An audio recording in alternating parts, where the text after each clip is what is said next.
Comme beaucoup, je me suis dit, ça paraît un peu abusé. J'ai pris ma voiture, je me rappelle, avec ma femme, on va chez Nose, magasin, on regarde le premier prix, je fais, il y a une sacrée diff quand même avec Amazon, je dis, c'est pas une connerie, donc j'ai commencé comme... Au début, ça a été catastrophique. Première année, si je fais 10 000 euros de chiffre, c'est le grand max, sur toute l'année. Une maladie qu'ils appellent sur les réseaux, c'est le syndrome de l'objet brillant. Ça veut dire que je passais d'un business à un autre, je vagabondais, je me cherchais. J'ai pris de l'expérience, on va dire. Parce que le soir de mon mariage, au vin d'honneur, j'ai un pote à moi qui me regarde et qui me dit Marvin, qu'est-ce que tu fous là encore? T'as vu comment tu bosses comme un acharné? Et il me dit t'es encore salarié sur le côté et tout, alors que t'as le potentiel de beaucoup plus. Et je sors de mon mariage et je dis à ma femme, je te préviens, j'ai 30 ans dans 3 mois. Je dis dans 3 mois j'ai arrêté mon taf. Et je suis reparti à fond et puis là ça s'est jamais arrêté. Ça a bien charbonné aussi, j'ai vu sur les réseaux sociaux des vidéos avec plein de cartons partout. Tu stockais chez toi au début je crois. Ouais, on a commencé dans le salon, mon bureau dans le placard sous l'escalier comme Harry Potter, tu vois. Quand tu t'es lancé sur TikTok, t'as mis un masque de gorille. C'est quoi cette histoire? J'étais timide, j'avais peur du regard des gens, j'avais jamais été sur les réseaux. La deuxième vidéo, je crois, fait 100 000 vues de mémoire. Tu penses que c'est quoi qui explique ça? Pourquoi elle a pété comme ça la vidéo? C'est qu'on n'avait pas peur, en fait, en tant que vendeur Amazon, de se faire bloquer son compte pour un rien. On n'irait pas forcément voir ailleurs. C'est une réalité. Salut à tous, bienvenue sur le podcast Business Vrai, le podcast où on interviewe des entrepreneurs qui nous partagent la réalité de leur business. Et aujourd'hui, on est avec Marvin, que j'ai découvert sur TikTok il y a un petit moment déjà, et qui est, si je me trompe pas, le plus gros formateur arbitrage en France, si je dis pas de bêtises. Pense, je sais pas si on peut me mettre ce statut, mais en tout cas, je suis le plus suivi, oui, c'est certain. Ouais, le plus suivi en tout cas, au minimum. Ouais. Marvin, je suis content que tu sois sur le podcast. Je t'ai découvert il y a longtemps, comme je t'ai dit. Ouais. On a parlé la semaine dernière sur LinkedIn parce que j'ai vu que tu faisais aussi de la distribution. Je me suis dit, attends, il fait tout le mec. On s'est appelé, on s'est vu le samedi d'après sur Paris. Exactement. Et là, maintenant, on fait un podcast, donc c'est cool. Ça ouais, il y a un bon feeling. Je te suis aussi depuis un moment sur LinkedIn. J'étais pas présent sur cette plateforme, mais c'est vrai, quand tu m'as contacté, j'étais hyper content. Ouais, c'est cool. Ouais. C'est cool. La semaine dernière, tu m'as expliqué un petit peu. Tu m'as dit, tu t'es lancé sur TikTok, tu as fait des vidéos avec un masque de gorille. Ouais. Ça a pris tout de suite. Avant de te lancer sur TikTok et tout, tu faisais quoi en CDI? Alors, de base, j'ai une formation de vente. J'ai fait un BTS vente. Alors, j'ai pas été une grande star dans les études. J'ai loupé 2 fois mon bac. Je l'ai toujours pas. Ouais. J'ai eu la chance d'avoir une école qui m'a accepté sans le bac. J'ai passé un BTS. Et après, j'ai fait nature et découverte, chef de rayon. Et après, vendeur chez Volkswagen, où là, j'ai fait 7 ans chez Volkswagen.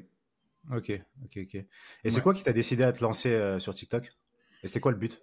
Le but, c'est que initialement, en fait, je suis investisseur immobilier. Rien à voir avec Amazon, mais pendant mon salariat, je me suis lancé sur l'investissement immobilier. J'avais toujours cette envie. Voilà, je disais à mes parents, à mes amis, on me prenait un peu pour un fou, mais je dis plus tard, je serai rentier. C'était vraiment mon objectif. J'ai commencé à investir en immobilier, ça s'est bien passé. Puis au bout d'un moment, la banque m'a dit bah stop, t'as pas de gros fonds de côté, t'as pas de résidence principale et tout. Donc ils m'ont dit il faut augmenter les revenus. Donc dans mon travail, je pouvais pas trop les augmenter. Je gagnais déjà très bien ma vie, mais je pouvais pas aller plus haut.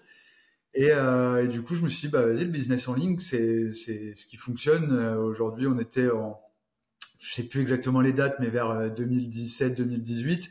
C'est là que commençaient à émerger les gens sur les réseaux, formation, dropshipping, etc., business. Donc, je me suis essayé un peu à tout ça et puis voilà, je me suis lancé sur Amazon du coup parce que c'était pour moi le meilleur business model. Amazon livre pour toi les clients, il ramène le trafic et tout ça. Et je suis pas un grand créateur de banque. Associer 2 couleurs ensemble, j'ai un peu de mal.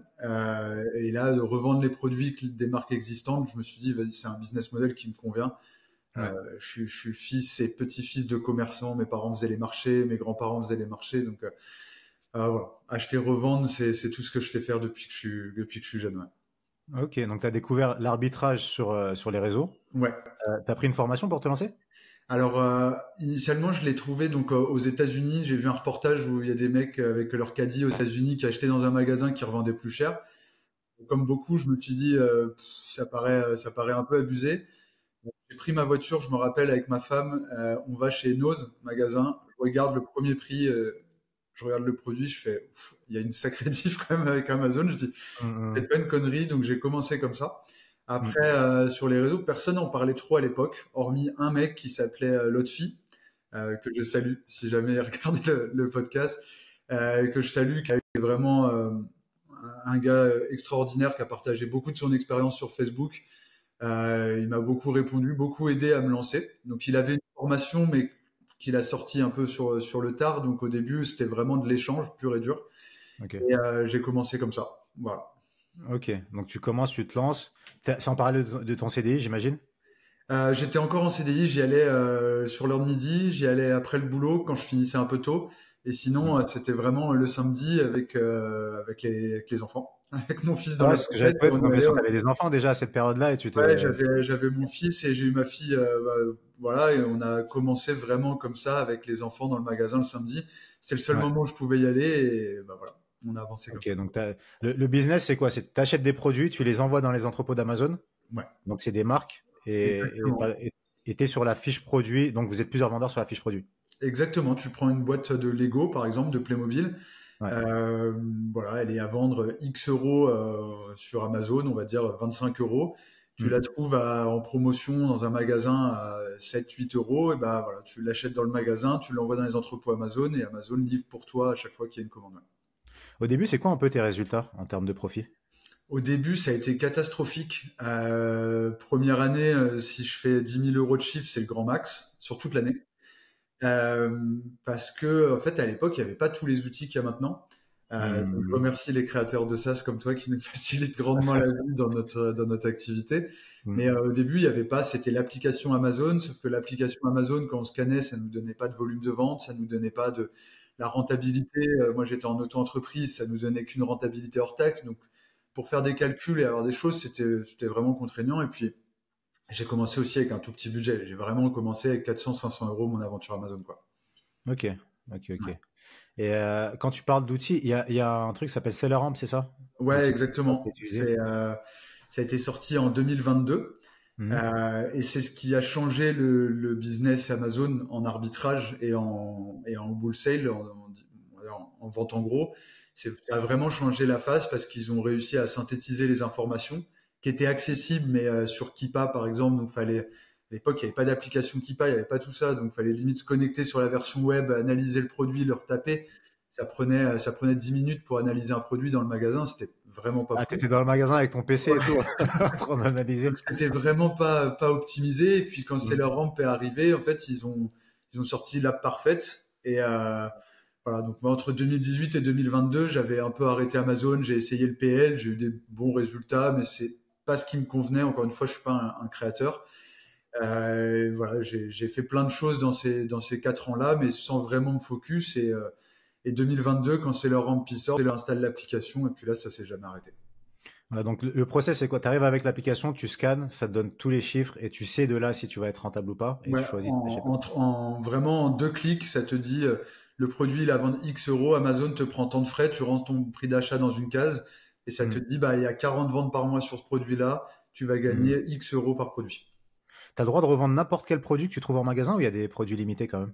Il y a des produits où on est limité, il y a des marques en exclu Amazon, tu prends du Ouais. Gillette, tu prends certaines marques qui sont exclues Amazon, Mhm. mais globalement on a le droit de revendre quasiment tout. Ouais. Ok. Comment tu fais pour savoir justement si tu as le droit de revendre telle ou telle marque? Amazon nous le dit au moment où on veut rentrer le produit dans notre inventaire. Donc, Ok. et leur Ok. ramp nous le dit aussi sur l'application quand on scanne le produit, ils nous disent oui ou non. Est-ce que, en fait, tu sais, c'est dans Amazon Brand Registry quand tu rentres ta marque, Mhm. bah, les marques, les propriétaires de marques ont le choix d'autoriser ou non les revendeurs. Et en fait, Ok. c'est leur MC qui donne cette information. Ok, d'accord. Ouais. Ok, ça marche.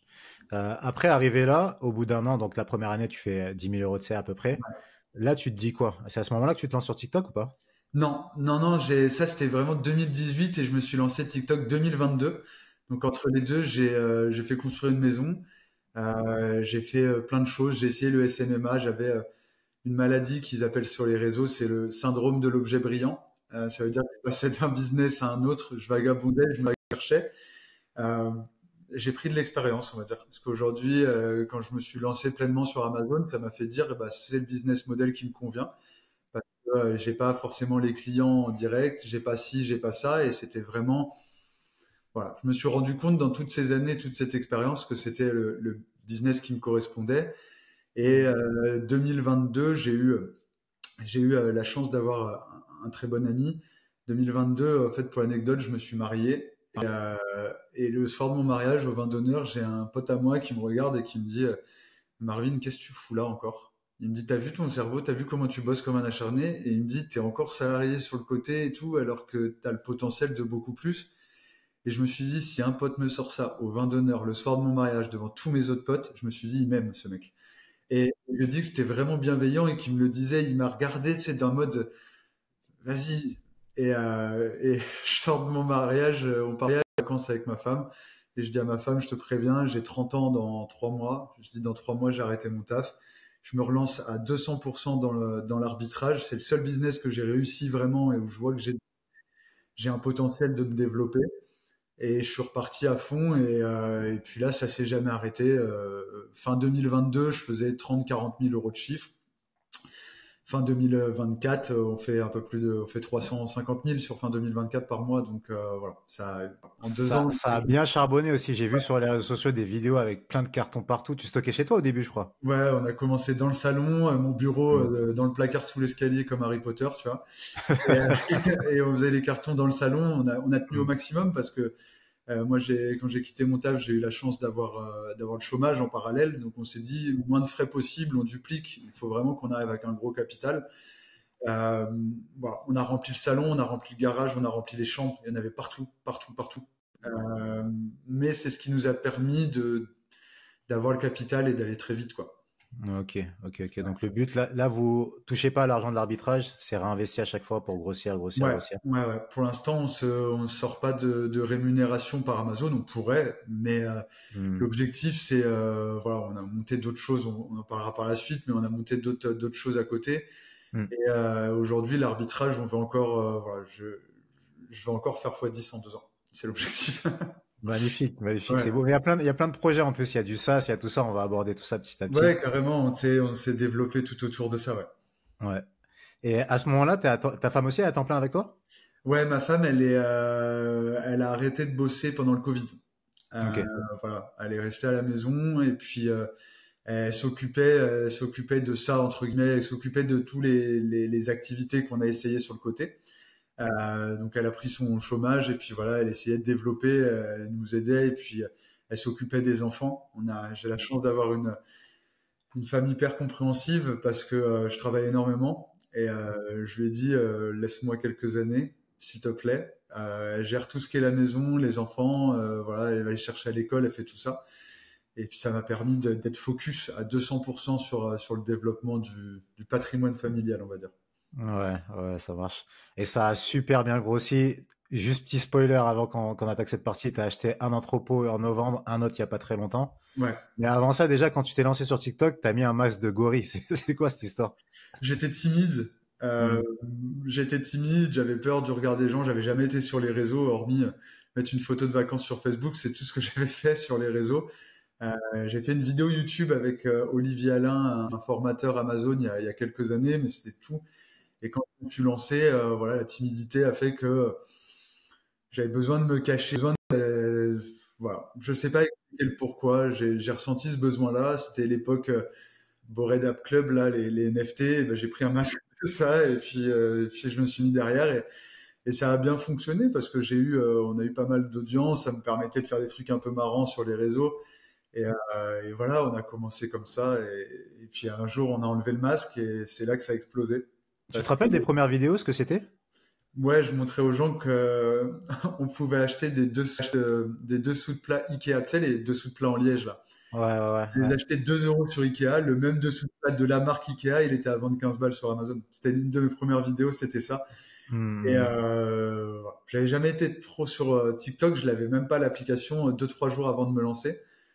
Et du coup, bah, voilà, je me suis mis sur TikTok. Je fais la deuxième vidéo, je crois, premier ou deuxième jour, elle fait 100 000 vues de mémoire. Tu penses que c'est quoi qui explique ça? Pourquoi elle a pété comme ça la vidéo? Alors, déjà, j'avais fait quelque chose d'assez putaclic. Hein. Ça jouait. J'étais pas, voilà, au niveau marketing, j'étais un peu agressif sur le moment.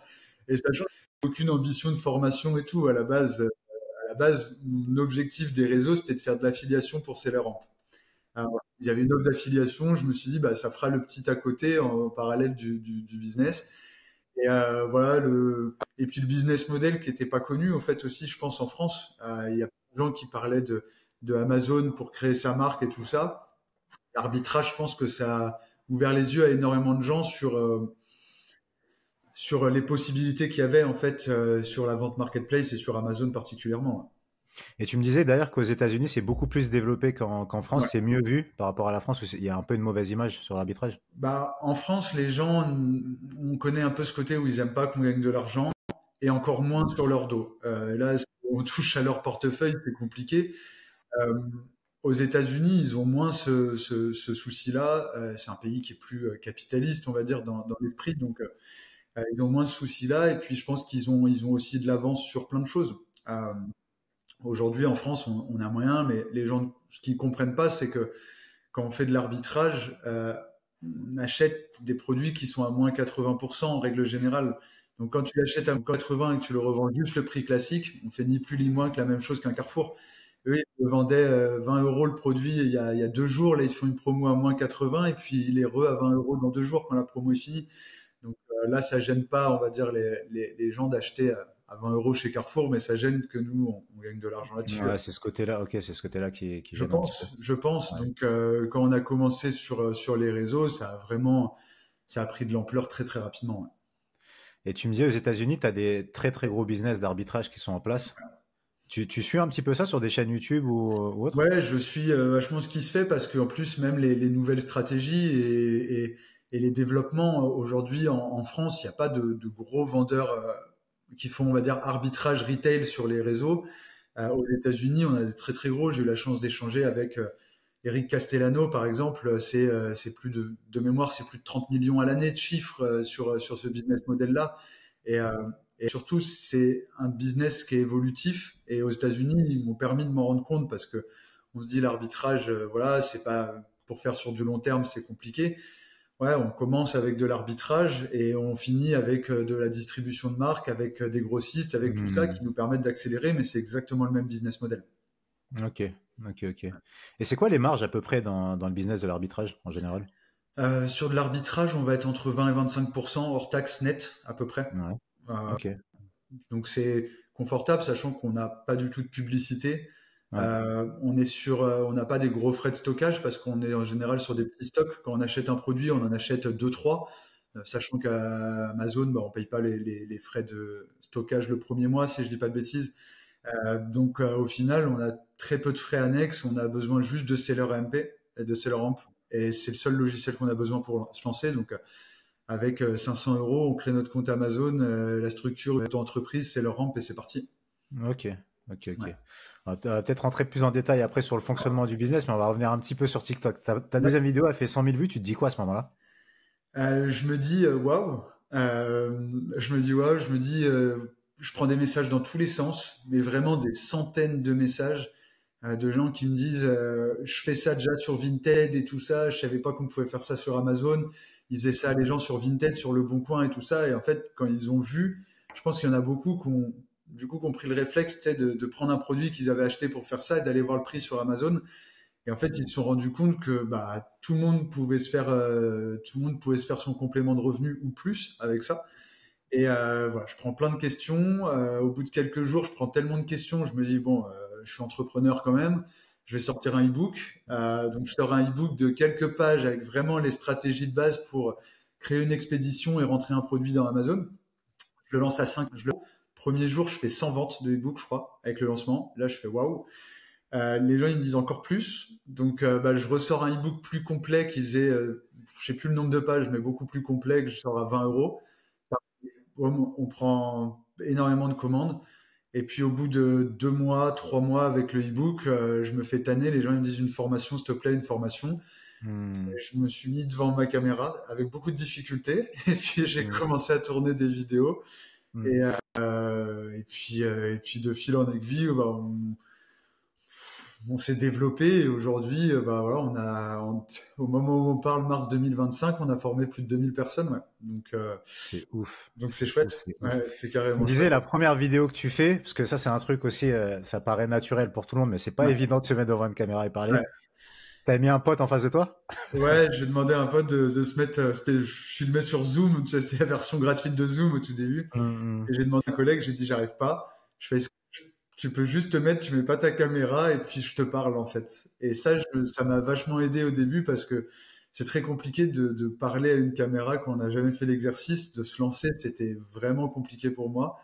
Et on a fait ça et j'ai tourné la première formation, la V1, je l'ai tournée en 2 jours comme ça grâce à lui. Ouais. Ok, ok, ok. Et l'acquisition sur la formation, ça reste TikTok, Instagram aussi, je crois. J'ai jamais fait de publicité, que du contenu gratuit sur Hum, Instagram, TikTok et Facebook. Ok, Et ok, short ok. aussi, ouais. Et par contre, tu bombardes en contenu, tu fais beaucoup, beaucoup de contenu. Une vidéo par jour. Ok. Voilà. Sur toutes les plateformes, on a quelqu'un en interne. Hum. On a quelqu'un en interne pour le contenu. Donc, ouais, une vidéo par jour sur toutes les plateformes. Donc là, ça se développe petit à petit. À ce moment-là, au début, t'es juste toi et ta femme. Ouais. C'est qui les premières personnes que vous recrutez? C'est quoi les postes? Mon père, Ouais. c'est mon père en septembre 2024. Donc, Hum. on a tenu vraiment, faut se dire que de novembre 2022 à septembre 2024, je fais le contenu tout seul, je fais les achats tout seul, la préparation des commandes tout seul. Et on se dit, septembre 2024, je faisais 150 000 euros de chiffre par mois. Je fais tout de A à Z tout seul. Je sature, je suis fatigué, vraiment Ouais. Tu fatigué. travailles tous les jours, le week-end Tous compris? les jours, week-end inclus, et mes journées, vraiment, je finis à 2, 3 heures du matin, c'est le minimum. Tous les jours, tous les jours, tous les jours, j'ai des cernes comme pas possible. J'ai ma femme, mes parents et des gens de la formation qui me disent Marvin, stop. Stop, parce qu'à un moment, il va falloir se reposer. Euh, tu as parlé du SAS tout à l'heure, j'emmenais le SAS aussi en même temps. J'emmenais tout. Euh, les journées à rallonge, j'avais pas une minute dans mon emploi du temps. Je disais, les gens ne me croyaient pas, mais je n'avais même pas le temps de manger le midi. Enfin, même le manger, je pouvais pas manger, pas le temps. Et du coup, c'était trop compliqué. Et septembre 2024, mon père, il avait une boîte de piscine. Et bref, son associé s'est blessé gravement, il pouvait plus l'accompagner. Mon père, je lui dis, bah vas-y, viens avec moi, on va bosser ensemble. Et puis, qui de mieux que son père pour bosser en confiance. Et puis, voilà, donc c'est la première personne. Et après, j'ai recruté Mathéo le même mois, septembre 2024 aussi. En fait, pour la petite anecdote, j'ai eu la chance de faire un mastermind cet été, au mois de juillet à Nice, avec Loïc Bourget, qui fait du micro-trottoir et tout ça, là, voilà, qui est vraiment top. Et j'ai fait des rencontres extraordinaires avec une rencontre coup de cœur, c'est avec Alexandre Pérez, le créateur de Mochengo, Golden CBD, avec qui on a beaucoup échangé à ce mastermind-là et qui m'a expliqué en fait plein de choses, qui m'a fait prendre conscience de plein de choses. Et quand je suis rentré de ce mastermind, j'ai dit vas-y, ouais, on recrute maintenant et si on veut se développer encore plus, je pourrais pas tout amener tout seul, c'est impossible. Il t'a fait prendre conscience de quoi? Du fait de s'entourer? Il m'a fait prendre confiance, déjà conscience Ouais, et confiance, parce ouais. que il a regardé mon business de l'intérieur, je lui ai montré mes chiffres, je lui ai montré ce qu'on faisait, et il m'a dit, mais prends conscience que c'est vraiment bien ce que tu fais après si peu de temps. Il m'a fait prendre conscience de la qualité de mon travail, et du coup, oui, il m'a redonné confiance en moi, c'est quelque chose que je n'avais pas. Et il m'a conseillé sur plein de choses, sur les posts. Voilà, il me dit Marvin, si tu dois plus mettre d'étiquette. Il dit ta plus-value, elle est sur les réseaux, ton développement, les grossistes. Et tout. Il me dit les étiquettes, faut que quelqu'un le fasse. Il me dit en fait tous les postes où je n'ai pas une plus-value directe. Il m'a dit il faut que tu mettes quelqu'un. C'est des postes clés. Il faut que tu mettes des personnes compétentes que tu peux laisser travailler en toute autonomie sans regarder. Et il m'a vraiment vraiment managé là-dessus. Et quand voilà. Donc, je recrute mon père, je recrute Mathéo au marketing et au contenu, et puis ça m'a libéré énormément de temps. Et du coup, bah, tu vois, septembre 2024, on fait 150, 160 000 euros de chiffre. Décembre, on fait 350. Voilà. Ça a vraiment été un tremplin Ah pour moi ouais, ça a été un changement tout de suite. Ouais. ouais, Parce que du coup, le temps que tu as récupéré, tu l'as alloué où? À faire quoi? aux achats. Parce Ok. que les achats, ça me prenait du temps, mais il faut se dire que mes achats, le seul moment où j'avais le temps de faire mes achats, c'était entre minuit et 2 heures du matin, quoi. Ok. Donc, tu es fatigué, tu fais pas les meilleurs achats. La vérité, c'est que notre subconscient, quand tu es fatigué, je me précipitais pour mes achats aussi. C'est-à-dire que je prenais pas forcément le meilleur, je prenais pas le temps de creuser, je prenais ce qui venait pour claquer la trésor et réinvestir. Donc, je faisais du chiffre, je faisais de la marge, c'était bien. Mais par contre, j'optimisais rien du tout. C'est-à-dire, il y avait aucune phase de mon business qui était optimisée. Il y avait pas de process en place, il y avait rien du tout. Et c'est aussi ce qu'ils m'ont appris à ce mastermind-là, c'est qu'ils m'ont montré comment on créait des process, ils m'ont montré comment on s'organisait, comment on automatisait. Et en fait, je me suis retrouvé j'ai bloqué pendant 1 mois, 2 mois, que sur de l'automatisation et du process. Je me suis formé à fond et tout là-dessus. Et aujourd'hui, voilà, je me suis libéré énormément de temps. Donc c'est cool. Ça, c'est trop cool. C'est Ouais, trop, trop cool. Et du coup, tu parlais des achats. Les achats, c'est une partie du coup principale du ouais. business d'arbitrage. Tu parlais d'aller dans les magasins, etc. Ça se fait pas forcément qu'en magasin, ça se fait aussi en ligne.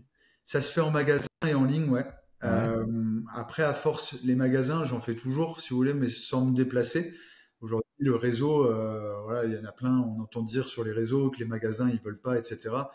Euh, il y a 15 jours, j'avais le directeur régional de Carrefour qui était dans mes entrepôts pour lui demander un coup de main pour déstocker les magasins. Ils adorent ça, ils ont besoin de nous, c'est un nouveau business. Ils savent que la seule manière de prendre leur part là-dedans, c'est de travailler avec nous. Donc, les magasins aujourd'hui m'appellent, les centrales m'appellent, les sites internet m'appellent. Ils sont contents quand il y a plein de sites avec lesquels on bosse où ils ont de la marchandise qui se vend pas. Et pourquoi ils se vendent pas? Parce que le site, il n'a pas forcément une grosse visibilité, parce qu'ils vendent plus en France et que ça se trouve le marché, il est en Turquie pour ce produit-là, ou le marché, il est en Pologne ou en République tchèque, et ils n'ont pas toutes ces choses-là. Et nous, aujourd'hui, il faut se dire que voilà, l'autre jour, là, j'ai acheté là des enceintes qui sont arrivées ce matin. J'ai une paire d'enceintes d'une marque pas hyper connue, mais premium. Euh, dans son magasin, le mec les vendra jamais. Par contre, vendre 20 enceintes d'une marque premium à 250 euros en Europe, oui, sur Amazon, ça. Ouais. Parce que les gens vont chercher ce produit-là, et vu qu'ils ne le trouvent pas, ils le cherchent sur Amazon. Ok. Et du coup, tu as réuni tous ces magasins en ligne, ces sites internet, etc. Tu les as réunis dans une plateforme, dans un SaaS, c'est ça? Ouais, alors pas les miens. Je t'avoue, Ouais. j'ai mis les autres. J'en ai mis Mm. d'autres et les miens, je me suis gardé sur le côté. Mais ouais, Mm. on a créé du coup un SaaS, un Ouais. outil d'arbitrage donc qui s'appelle Resell Corner, Ouais. avec mon associé Kevin et Stan, du coup que tu as rencontré samedi. Samedi, ouais. Et voilà, en fait, on est en partenariat avec des sites internet et des grossistes qui mettent Ouais. leur catalogue sur notre plateforme. Mm. Nous, notre SaaS, il va stocker les données, il va calculer les profits par rapport à Amazon. Et en fait, selon Mm. les recherches que vous allez faire, ça va mettre ce produit-là que tu achètes à cet endroit-là, il est rentable à vendre sur Amazon. Il y a tant de ventes par mois, tant de profits. Et, Mm. voilà. Ouais. Donc, à chaque fois, si je comprends bien, les projets que tu as lancés, pour répondre à des problématiques que tu avais toi, c'est ça? Ouais, en fait, Ouais. l'écosystème français, il n'y en avait pas dans le monde d'Amazon. Donc, j'ai regardé ce qui se faisait aux États-Unis. Les logiciels d'arbitrage, on ne l'a pas inventé. On a fait notre propre algorithme, notre propre plateforme. On l'a fait à notre sauce, mais c'est quelque chose qui existait déjà. On a monté un centre logistique. Ça existait aussi aux États-Unis, mais pas en France.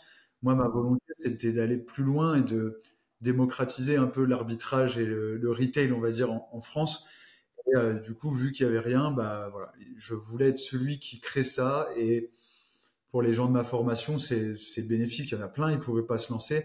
J'ai des exemples de membres j'en ai au Portugal, j'en ai qui sont au Canada, j'en ai qui sont aux Antilles. Ils peuvent pas faire d'arbitrage parce qu'il n'y a pas de centre logistique ou parce qu'il n'y a pas le logiciel, etc., etc. Donc, ma volonté, c'était vraiment de créer cet écosystème-là en France qui va servir à tout le monde, aussi bien aux clients d'Amazon, parce que aujourd'hui, l'arbitrage, ça permet de réguler le marché. C'est ce qu'il faut que les gens comprennent, c'est que s'ils sont tout seuls sur un produit à 35 euros alors que le prix de marché il est à 25, s'ils n'ont pas de concurrent, les gens ils achèteront pas à 35 alors que le prix c'est 25 partout. Donc l'arbitrage, ça ramène plein de vendeurs, oui, mais ça régule surtout le marché et c'est bien, ça régule avec les fournisseurs qui sont obligés de baisser leur prix, ça régule avec tout le monde et ça crée quelque chose de plus sain et une consommation plus abondante sur Amazon. Ok, ok, ok. Donc là, dans l'écosystème, tu as la formation. Donc tu arrives, tu connais rien à l'arbitrage, tu te Ouais, formes. Ensuite, tu peux commander tes produits via ta plateforme SaaS pour trouver les meilleurs prix, les exactement. envoyer dans tes entrepôts. Tu as acheté le premier entrepôt l'année dernière, c'est ça, en novembre? Ouais, alors j'en avais un petit avant que j'avais acheté je sais plus, début 2024, un petit 70 mètres carrés. On l'a rempli, il était full pendant. Voilà, j'ai signé le compromis de celui-là au mois de mai 2024 et je l'ai eu que fin d'année parce que avec les banques en France et l'administration, ça prend beaucoup de temps. Donc ouais, je l'ai eu novembre 2024, celui-là. Là, on a 220 mètres carrés. On a signé celui d'à côté, 180 mètres carrés. Et là, je suis en phase d'acheter celui d'encore après. En fait, c'est un grand bâtiment qui a été divisé. Bah, voilà, Ouais. je vais les regrouper, les bâtiments. T'es en Bretagne, c'est ça? Ouais, exactement. Ça coûte combien un entrepôt de 220 mètres carrés comme ça? Celui-là, hors taxe, j'ai un peu plus de 300 000 TTC. J'ai que le prix, j'arriverai pas à faire le calcul de tête là. Ok, Ouais. ok, ça marche. Et à la base, les entrepôts, tu les as rachetés pour ton business d'arbitrage et ensuite tu l'as ouvert aux membres de ta formation, c'est ça, ou c'était Ouais, directement dans... exactement, exactement. Ok. Bah, en fait, c'est même les deux en même temps parce que Mm. quand j'ai commencé à parler de prep center, c'est le nom qu'on utilise aux membres de la formation. J'ai vraiment vu un engouement énorme. Les gens, ils ont dit, voilà, on a des gens qui avaient mal au dos, des gens qui habitent dans des appartements et tout ça, qui pouvaient pas aller pleinement dans le business à cause de ça. Et du coup, bah, j'ai vu la demande et je me suis dit que bah, je pouvais prendre aussi grand aussi parce qu'il y avait ce service-là qui allait arriver. Ça me permet aussi d'amortir complètement le salaire de mon père et de ma femme parce que bah, aujourd'hui, mes produits, on va dire le coût de préparation de mes propres produits, c'est gratuit pour moi parce que les salaires sont couverts par l'activité de prep. Ouais. Ok, ok, ok. Ok, ça marche. Là, vous êtes combien dans l'équipe là aujourd'hui? Là, on est 4 et bientôt 5. Ouais. Je suis en Entre- train de recruter quelqu'un aux achats. Au niveau de ta charge de travail, est-ce que tu as ralenti un petit peu par rapport à avant ou t'es Sur à le fond? business Amazon, oui, j'ai Ouais, ralenti, mais pas, voilà, je suis passionné. J'arriverai ouais. pas. C'est quand il y a une idée en chasse une autre et un business mis en place en amène un nouveau. Voilà, il y a plein de nouveautés là. Il y a TikTok Shop et tout qui arrive. J'ai envie d'être un acteur. Ouais. Ouais. Bah, justement, on va parler de TikTok Shop, mais avant ça, Amazon, il y a plein d'opportunités, il y a plein de choses Ouais. cool, mais il y a aussi pas mal de problèmes. Et même à ton niveau, Ouais. tu peux avoir parfois des mauvaises surprises. C'est Ouais, quoi les plus c'est gros problèmes que tu rencontres toi sur Amazon? les plus gros problèmes. Alors, le plus gros et le plus contraignant, c'est le support vendeur. Ouais. Qui est, Mm. ils ont plein de bons côtés Amazon. Hein. Si vous regardez la vidéo, me blâmez pas. Le support vendeur est pour moi pas au niveau. Quand je compare aux autres plateformes sur lesquelles je suis, non. On a, tout est trop flou. On n'a pas moyen d'avoir un interlocuteur. Je me suis fait ban mon compte début janvier, genre 4 janvier, je crois. Je me suis fait bloquer mon compte pendant une semaine pour une vérification justificative de domicile. On me demande un relevé de compte bancaire. J'envoie un relevé de compte bancaire. On me dit bah non. Il m'a fallu une semaine pour que quelqu'un me réponde bah non, il faut qu'il soit tamponné et signé par la banque. Ok, mais il fallait peut-être me le dire quand on me le demande. Voilà ces éléments-là. Donc j'ai pas vendu pendant une semaine. Je dis au support, je fais, vous vous rendez compte, j'ai du personnel à payer, je ne peux pas, mais on a 300, 400 000 euros de stock bloqués chez vous. Putain, le stress que ça doit être quand tu te tapes. C'était un mail que tu as reçu ça. C'est par mail que tu l'as reçu Ouais, ce truc. tu reçois un mail, votre compte est bloqué, voilà. Donc il faut que tu ailles chercher les infos et tout. On n'a pas de point de contact, on n'a pas de on appelle le support, il nous renvoie d'une personne à une autre, sauf on n'a pas une réponse claire. Je prends les exemples, je viens de faire aujourd'hui, on est présent sur Fnac, Leclerc, Cdiscount, TikTok Shop. Aujourd'hui, quand on a un problème de document, il y a quelqu'un qui nous envoie un mail, bonjour, votre document ne passe pas parce que cette raison-là, cette raison-là, cette raison-là. Ok, 2 minutes après, je renvoie le bon document. Sur Amazon, c'est vraiment une des parties négatives dans mon expérience. Et la deuxième, c'est le retour client. Pas le volume me dérange pas, c'est normal, on est dans les normes. C'est que les clients abusent clairement. On a vendu des cartes Pokémon récemment. Pour se dire, les clients, ils ouvrent les boosters de cartes, ils prennent les brillantes, ils recollent, ils renvoient la marchandise et si on le prouve à Amazon, ils font rien. Voilà, pour moi, c'est vraiment les deux points d'Amazon, on va dire un peu mauvais, mais bon, il y a tellement d'avantages que ça comble. Voilà. Et la percée de TikTok Shop aux États-Unis, c'est aussi lié à ça, tu me disais. Tu as eu une présentation chez eux? Ouais, je pense que aujourd'hui TikTok perce. Bah, les vendeurs, en fait, si c'est mon état d'esprit, mais si on avait quelque chose de, si on n'avait pas peur, en fait, en tant que vendeur Amazon, de se faire bloquer son compte pour un rien, on n'irait pas forcément voir ailleurs. C'est une réalité. Aujourd'hui, moi, je suis obligé d'assurer. Pourquoi je suis parti chez Cdiscount, Leclerc, Fnac, etc. Parce que le début janvier, je me suis fait bloquer mon compte avec tout le stock chez eux et tout ça. Je n'avais jamais, j'avais déjà pensé, bien sûr, aller là-bas, mais je n'avais jamais creusé le sujet. Et voilà, donc début janvier, je me fais bloquer. La semaine où je me fais bloquer, je vois que je peux plus rien faire, je vends rien et tout. Ok, j'ai été chercher des agrégateurs de flux, j'ai été chercher toutes les marketplaces, j'ai fait mes dossiers, j'ai fait tout ça. Et c'est à partir de ce moment-là. Mais sinon, c'est quelque chose, voilà. J'ai eu peur, en fait, je me suis dit, écoute, Marine, aujourd'hui, il y a du personnel, des entrepôts, des charges. Si tu fais pas rentrer X euros, dans tous les cas, tu peux même pas verser les salaires. Donc, euh, la priorité, c'est d'assurer la pérennité de ma boîte et ça passait par là. Ok. Et TikTok Shop, ça ouvre là, ce mois-ci, si je me trompe pas, 31 mars en France. normalement, donc on a Ouais, pu commencer les inscriptions, ça y est, ouais, les comptes sont créés, nous on est prêts, on est sur les starting blocks, et ouais. normalement on va dire, ceux qui sont sur TikTok vont voir le bouton acheter à partir et l'onglet TikTok Shop à partir du 31 mars normalement. Et ça fonctionne comme Amazon, c'est-à-dire qu'ils ont des entrepôts, tu peux envoyer tes produits chez eux et après ils s'occupent de toute la distribution? Pas encore en France, mais au Ouais, UK et aux US, oui. ouais. Euh, dans le fonctionnement, on va dire global de la plateforme, c'est sensiblement la même chose. Après, c'est dans le mode de consommation, pour moi, c'est révolutionnaire. Surtout, en fait, c'est pas forcément révolutionnaire sur tous les points, mais ce que j'aime, c'est que sur Amazon, les gens, ils viennent, ils cherchent un produit, ils tapent leur produit et ils viennent le chercher. Donc, on est un peu sur un moteur de recherche comme Google. Donc ça, c'est super. TikTok Shop, ça va être là pour susciter l'envie. Un peu comme les mecs qui faisaient du dropshipping en 2016 et encore maintenant, mais on fait plus pour susciter l'envie chez le consommateur. La force de TikTok Shop, c'est qu'ils ont fait une marketplace, en gros, où moi, je vais mettre mes produits dessus, et les créateurs de contenu, les influenceurs, peu importe leur taille, vont pouvoir venir et faire des requêtes pour demander de faire la promotion de nos produits. C'est-à-dire que moi, produit, je dis, je sais pas, j'ai des jeux vidéo là par exemple que je viens de recevoir, je les mets sur TikTok Shop et je dis ceux qui vont vendre ce produit-là, ils vont toucher 10% de commission. Et il faut imaginer qu'aujourd'hui, influenceur, c'est le métier de rêve de tous nos jeunes, de même les moins jeunes. Tout le monde a envie d'être un peu influenceur, créateur de contenu. Donc il va y avoir vraiment tous les secteurs d'activité. Et du coup, on va se faire, on a de la pub, on a du contenu UGC des influenceurs pour 10 ou 15% d'affiliation sur nos produits. Donc sachant que si un influenceur, tu le payes, s'il te fait rien vendre, tu l'as payé, mais tu n'as rien vendu. Là, ça sera que à la vente. Donc les gens vont créer du contenu pour nous en masse. Ouais. Et moi, j'y crois. J'y crois vraiment. Ça a l'air ouf. Et tu as eu des échos aux États-Unis aussi de comment ça se développe? Ouais. Aux Ouais. États-Unis, 80-90% des vendeurs Amazon que je suis se lancent sur TikTok Shop. Ouais. Ouais, c'est les échos que j'ai Au eu UK aussi. aussi. Hmm.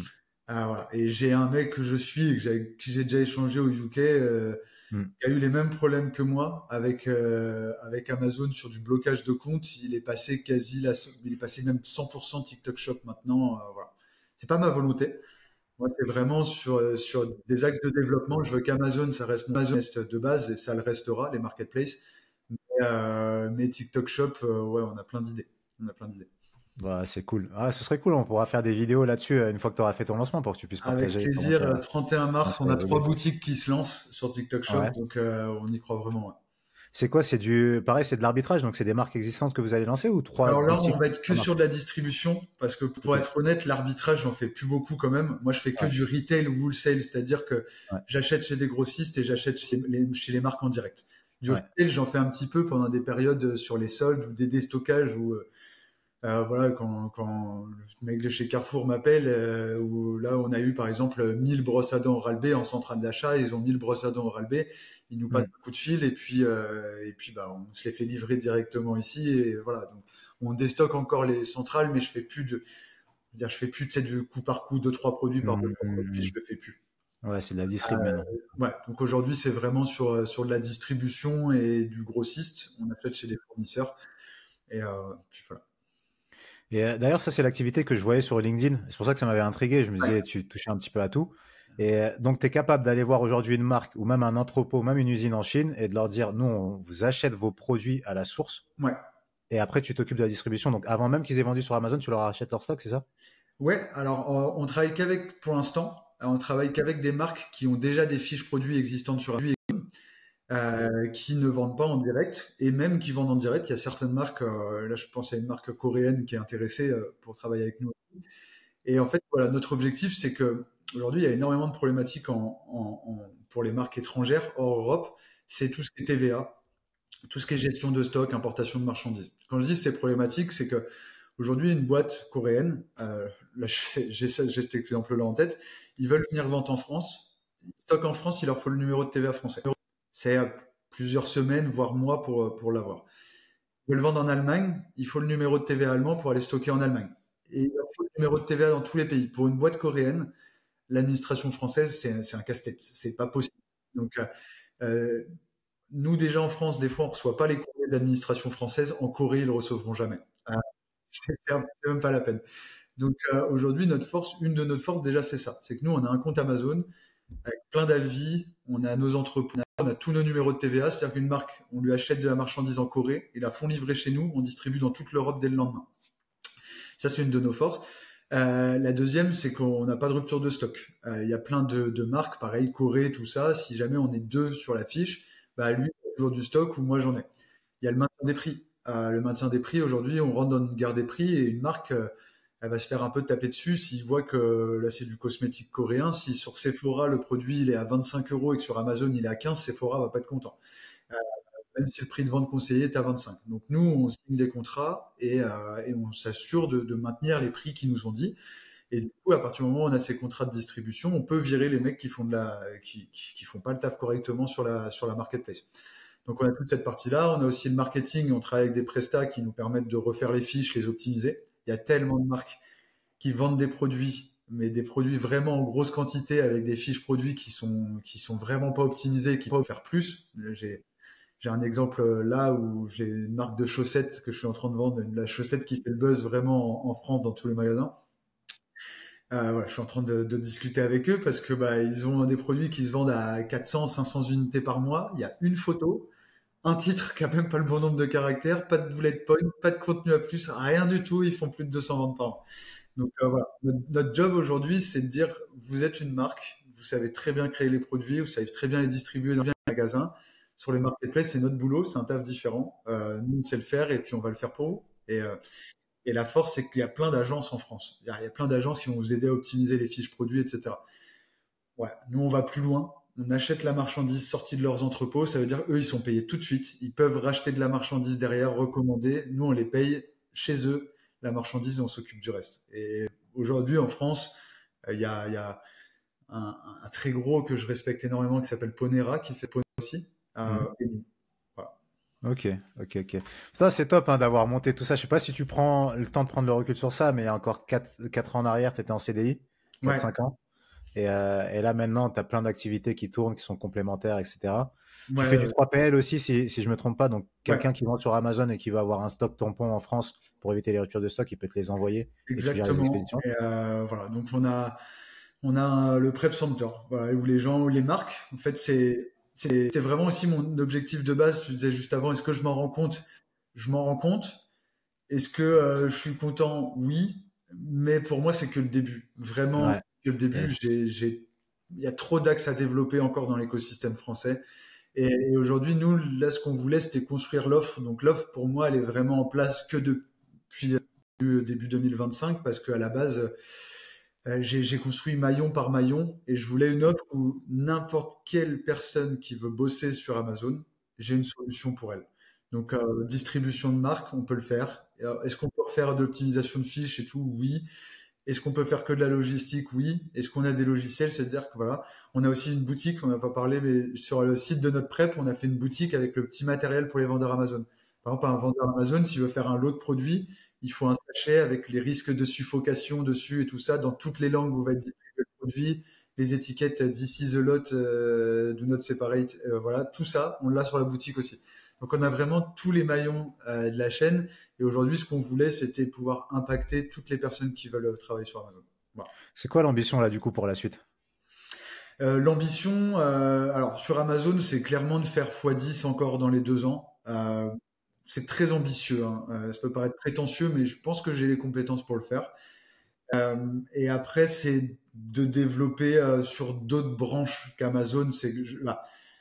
d'autres branches que le retail. Là, je veux développer mes propres marques maintenant parce que je ne veux plus être dépendant de personne, tu vois. Je veux avoir des assets coupés d'un peu tout ça, tu vois. Si j'ai ma propre marque qui a une vraie valeur, qui est distribuée partout, qu'Amazon me dise salut, c'est pas très grave. Si le fournisseur me dit salut, c'est pas très grave. J'aurai toujours mes propres trucs sur le côté. Et pour sécuriser l'évolution, j'ai besoin de ça. Et c'est aussi un nouveau challenge. Je le disais en début de podcast que je n'ai pas ces compétences-là. J'ai soif d'apprendre des meilleurs. Et j'ai la chance d'avoir sympathisé avec Alexandre Pérez, qui est pour moi vraiment un pionnier dans ce domaine, dans le branding et tout ça, qui est vraiment très, très, très fort. Et donc, je le regarde, j'observe, il me donne des conseils et je sais que je vais réussir. Yes, c'est lourd. Ouais. Bon, en tout cas, je te remercie beaucoup, Marvin, d'avoir partagé ton parcours. Beaucoup à toi.